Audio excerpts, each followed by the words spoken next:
ఏదైతే దెబ్బతిని ఆ రోజు మనకు కూడా కనిపించిన పరిస్థితి 69 మనం చూసినప్పుడు ఏదైతే 67 కూడా కొంతమేర దెబ్బతిని ఉండడంతో దాన్ని కూడా రీప్లేస్మెంట్ చేస్తున్నారు 67, 69. బట్ 70 మాత్రం జస్ట్ ఏదైతే కొద్దిగానే కనిపిస్తున్నటువంటి పరిస్థితి. అది కన్నం నాయుడు గారు ఒకసారి వచ్చి పరిశీలించి అది పర్వాలేదా, లేకపోతే మార్చాలా, లేకపోతే దానికి ఏదైనా చిన్న మరమ్మతులు లాంటివి ఏదైనా బెండ్ది ఏదైనా చేసుకోవడానికి అవకాశం, కట్టులు లాంటివి ఏది అవకాశం ఉంటుందనేది కన్నం నాయుడు గారు పరిశీలించిన తర్వాత ఆ 75 మనం ఎట్లా చేయాలి దాని మీద నిర్ణయం తీసుకుంటాం. ప్రస్తుతానికి అయితే ఈ 2 కూడా మనం పూర్తి చేయడం జరిగింది. 1-2 రోజులు ఆ కాంక్రీట్ పనులు పూర్తయిన వెంటనే క్లియర్ చేస్తాం. నిజంగా ఇందులో కుట్రకోణం ఉంటే ఖచ్చితంగా దానికి ఎటువంటి వాళ్ళైనా శిక్ష అనుభవించక తప్పదు.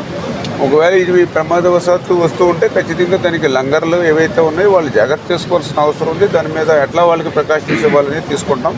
అదేవిధంగా థర్డ్, మీరు చెప్పినట్లుగా ఏదైనా అటువంటివి వచ్చినప్పుడు ఈ గేట్స్ కానీ ఏదైతే ఇటువంటి కౌంటర్ వెయిట్స్ కానీ ఇబ్బంది లేకుండా ఇప్పుడే చెప్తూ ఉన్నారు. ఫ్రంట్ ఏదైనా మనం ఆల్టర్నేటివ్ అరేంజ్మెంట్ కూడా ఏదైనా చేస్తే ఉంటుందనేది, అది కూడా ఒక ఆలోచన భవిష్యత్తులో చేసుకుంటున్నాం. ఇప్పుడు ప్రజెంట్ ఇమ్మీడియట్లీ ఏదైతే ఆ కౌంటర్ వెయిట్ ఏదైతే ఉన్నాయో 2 కౌంటర్ వెయిట్ని చేంజ్ చేయడం, 3వది ఆయన నిర్ణయాన్ని బట్టి నిర్ణయం తీసుకుని ప్రస్తుతానికి ఈ యొక్క ప్రకాశం బ్యారేజ్గా డోర్స్ ఓపెనింగ్ క్లోజింగ్ చేయడానికి ఇబ్బంది లేకుండా చేయడం అనేది ప్రథమ కర్తవ్యం.